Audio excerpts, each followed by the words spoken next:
જમ્મુ કાશ્મીરના પહેલગામમાં ગઈકાલે આતંકી હુમલો થયો હતો અને ત્યારબાદ દેશભરમાં આક્રોશનો જે માહોલ છે તે જોવા મળી રહ્યો છે। ત્યારે આજે આપણી સાથે અમદાવાદના કેટલાક લોકો છે તેમની સાથે વાત કરીશું। સાહેબ, આજે આતંકી હુમલો થયો છે, આ આતંકીઓને કઈ રીતે પાઠ ભણાવવા જોઈએ? આમાં સામે શૂટ જ કરી દેવાના હોય। આ આપણું રાજકારણ જે છે કે ભાઈ તમે પકડીને જેલમાં નાખો, એ લોકોને ખવડાવો પીવડાવો, એ બધી સિસ્ટમ જ ના હોય। ચીન શું કરે, પકડાય એટલે સામે ઊભા રાખીને શૂટ કરી દે। એટલે કોઈ પણ આતંકવાદી હોય કે કોઈ પણ દેશ વિરુદ્ધની પ્રવૃત્તિ કરતો હોય, એની સાથે જોડાયેલો હોય, એને શૂટ જ કરી દેવાનો હોય। એને કોઈ પણ પ્રકારની લાગણી કે કાયદાની અંદર આ છે કે તે છે એને બાજુ પર રાખી અને જો તમારે દેશને બચાવવો હોય તો એને ખતમ જ કરવો પડે અને તો જ એનું રિઝલ્ટ મળે। દેશની શાંતિ હળવાનો જે પ્રયાસ છે તે આતંકીઓએ કરેલો છે, તેમના સામે કેવી કાર્યવાહી થવી જોઈએ? એ લોકોને તરત સામે કડક પગલાં લેવા જોઈએ, જેથી આ બધામાં જે ભય ગરી ગયો છે કે કોઈ બી કાશ્મીર જવા માટે હવે નામ નહીં લે, એ બધાનો ભય દૂર થાય। અને આ જો નહીં થાય તો તકલીફ મુશ્કેલીમાં કાશ્મીર ટુરિઝમ તરીકે બધા એમાં જઈ નહીં શકે। સૃષ્ટિનું સ્વર્ગ કહેવામાં આવે છે કાશ્મીર, પરંતુ તેને નર્ક બનાવવાનો પ્રયાસ આ આતંકીઓએ કર્યો છે।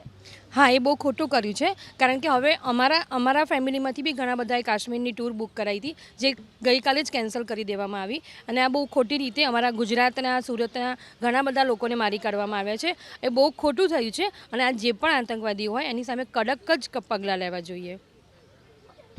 પુલવામા એટેક પછી એકદમ શાંતિ થઈ ગઈ હતી।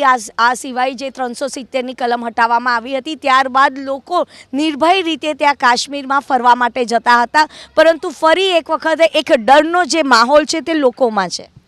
હવે કેવું છે કે લોકોને સરકાર પર અહીંયાની કમિટી પર બધા પર વિશ્વાસ લાગવા લાગ્યો હતો કે ભાઈ હવે આપણે નિર્ભય રીતે કાશ્મીર જેવા દેશમાં, કાશ્મીર જેવા શહેરમાં જઈ શકીએ છીએ, શાંતિથી હરીફરી શકીએ છીએ। પણ આ એક જાતનો આપણામાં ડર બેસાડવા માટે આ વસ્તુ કરવામાં આવી છે।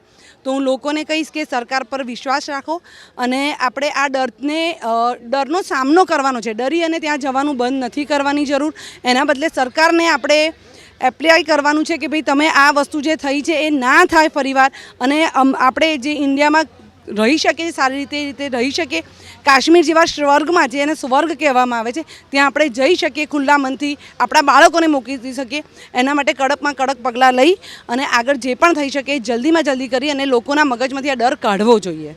કેવા પગલાં લેવા જોઈએ આતંકી સામે? પગલાંની વાત કરીએ તો ગવર્મેન્ટ એની રીતે કરી જ રહી છે। અમિત શાહ કાલે જ કાશ્મીર પહોંચ્યા હતા આવી રીતે, તો ગવર્મેન્ટ એમની રીતે કરી જ રહી છે, પણ એવા પગલાં લેવા છે કે બીજી વાર હવે આ વસ્તુ થવી ના જોઈએ અને ટુરિસ્ટ ફ્રીલી જઈ શકે। પુલવામા અટેક પછી આ પહેલી વાર ફરી અટેક થયો છે, તો હવે ટુરિસ્ટ કોઈ બી રીતે ડરે નહીં જવા માટે। અને કાશ્મીરની મેઇન ઇકોનોમિક જ ટુરિસ્ટ છે, એના પર જ ડિપેન્ડ છે, તો પછી બસ કાશ્મીર ઇન્ડિયાનો જ પાર્ટ છે એ રીતે જ ગણે, ઇન્ડિયાની બહાર નથી। તો આતંકવાદીઓ સામે કડકથી કડક પગલાં લેવા જોઈએ। તો આતંકવાદીઓ સામે કડકમાં કડક પગલાં લેવાની માંગ છે તે અમદાવાદના લોકો કરી રહ્યા છે, કારણ કે જે સૃષ્ટિ પરનું સ્વર્ગને નર્ક બનાવવાનો જે પ્રયાસ છે તે આતંકીઓએ કર્યો છે। કેમેરામેન જયરામ રબારી સાથે રાજલ બારોટ, ABP અસ્મિતા, અમદાવાદ।